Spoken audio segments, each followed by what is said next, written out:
Alright, so this is after I cut them all at the table saw just to get them kind of squarish, as it were.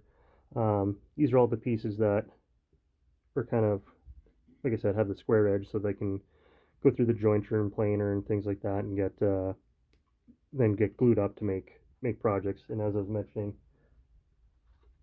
this is the one that I was thinking of doing on there. So next step will be kind of cleaning them up a bit and then also just picking and choosing which boards for the glue up. And then those are the offcuts there. There were a few other ones that are just too small, too garbagey.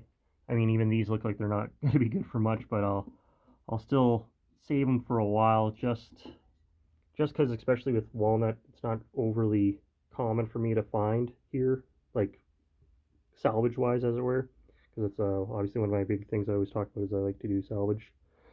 So yeah, I don't come across walnut too often.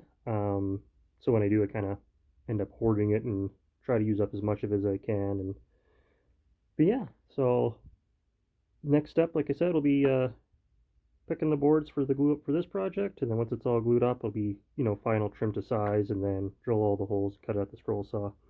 You might notice that there are some nail holes, and like this one even still has a bit of a crack, but depending on where this gets glued up, I didn't want to start ripping it down too much quite yet.